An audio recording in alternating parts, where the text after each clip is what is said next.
Chapter 6. I followed Snatch and Hollerin' down the main street. All the shops were open, people going in and coming out. A pretty little spaniel caught my eye. She was on a leash, but it didn't seem to mind. She walked ahead of her mistress with such an air of self-possession that you wondered who was walking whom. The spaniel stopped to give me a good sniff of her. I let her do the same. We touched noses, and I went back for another sniff. "Come, Phoebe," her mistress said, giving the spaniel's leash a tug. We said a reluctant goodbye, and I watched her go off, her head and tail high. And then I remembered. Snatch and Hollerin'. Where were they? I ran up the street, dodging legs and bicycles, poking my nose into shop doors. They were nowhere to be found. In just the few minutes that I'd let myself be a real dog, I'd lost them. I stopped in the middle of the sidewalk as the people went walking by, feeling strange inside, a little sick, and a whole lot sad. I guess it was a sign of how much I'd come to depend on the goat man's company. I needed a home. I needed some folks. My life on the road as an independent dog was only a couple of days old, and I'd already had enough of it. Just then I heard a great commotion. People were slowing down to watch something going on across the street. I found my way clear of the legs, and what do you know? It was Snatch and Hollerin'. I raced across the street to join them, but they had their hands full and didn't see me. Snatch was loaded down with bread and bananas. Hollerin' had a jug of milk and a whole wheel of cheese. A man was yelling, "Stop, thieves!" and swatting Snatch on the head with a newspaper. "Run!" Snatch yelled. It took Hollerin' a little time to get that big body moving. Then the two of them were racing side by side down the street, dodging cars and people, and I went racing after them. "Whole lot of good your doggy did us," Snatch said when we were back in the weeds again. Hollerin' gave me the saddest look. "Don't feel bad," he said. "He don't want to say mean things, just how he is." "Slice us off some of that cheese," Snatch said. "You didn't have to grab the whole blasted thing, you know. How's a guy supposed to live on cheese? Milk and cheese and bananas. We gotta do better than this." Well, the goat man did just fine on milk and cheese, but I couldn't tell Snatch that. Snatch was one of those people who didn't listen much anyway. He mostly did the talking and deciding, while Hollerin' did the listening and the yelling. They were a team that way. I missed the goat man so much that night, lying beside Hollerin', the sky spread over us with its blanket of stars. I guess I'd found a new home. It wasn't much. A patch of weeds was all. But as what you well know, a home isn't just the stuff it's made out of. As a cold wind crept into our camp, I snuggled closer to Hollerin', who was just as warm as he was big. The next day, and the next, I had nothing to eat but the milk Hollerin' gave me, mixed in with a little bread. He laid some bananas on the ground for me, too, and when I didn't touch it, he picked it up and popped it in his mouth. "I'm tired of this damn cheese," Snatch said on the fourth day. "We need to get us some money, buy some proper food, like proper people in a market." "Yeah!" yelled Hollerin'. "Well, get up then. Ain't gonna do it by itself." "Spot's coming too," Hollerin' said. "Aren't you, Spot? You're gonna help us today. Right, Snatch? He's gonna help us, right?"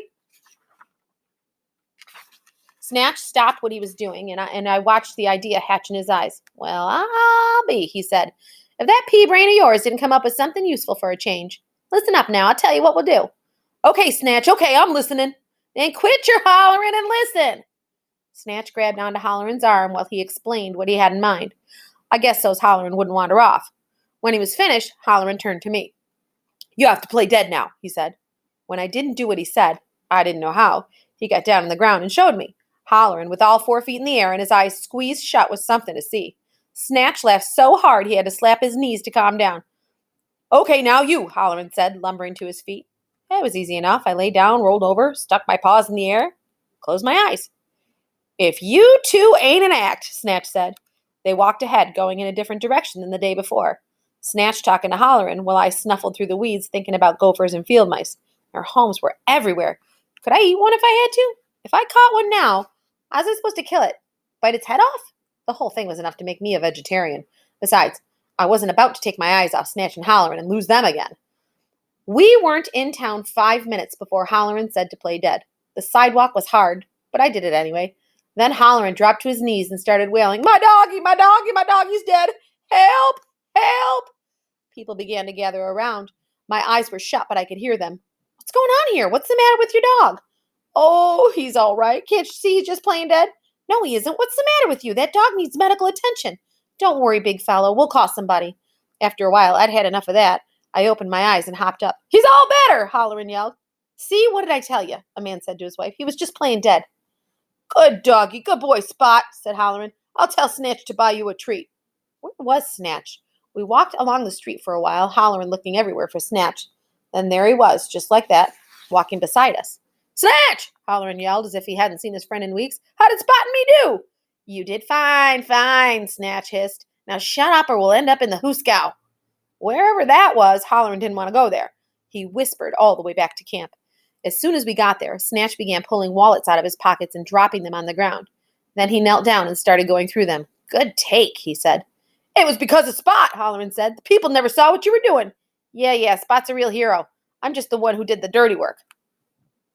The weather grew colder, but still we stayed in our weed camp. It wasn't much of a home, but it was all we had. One morning we awoke with snow covering us like a thin white quilt. Snat jumped up and shook himself off. Time to head south, he said. Let's go to California, Holleran yelled. The snow's not so cold in California. California? My ears went right up. California was home. Home? And Bob? Mom and Dad? Ain't no snow in California, you idiot.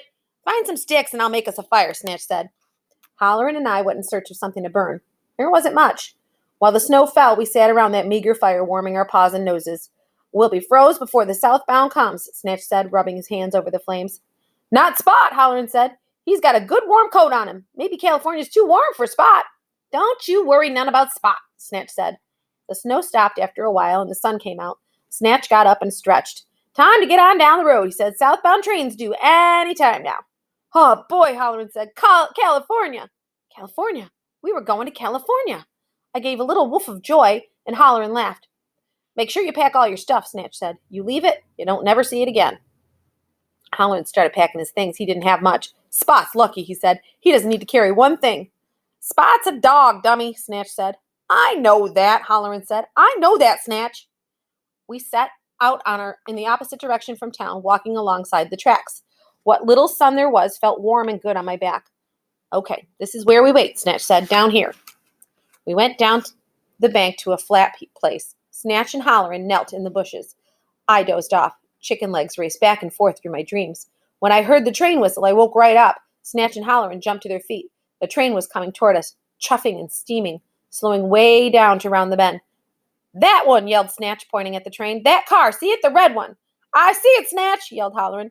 Then go, cried Snatch, and Holleran climbed up that bank as fast as his big body would go, his arms flapping like he was trying to fly.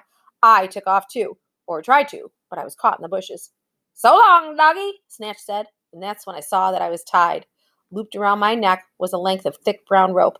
I barked, but Holleran had already dived through the open door of the red train car. He held out his hand for Snatch to leap up, and then they were both inside. The train began to gather speed. I saw Holleran lean out the door. So far, he almost fell. Spot, he cried. Spot, come on, we're going to California.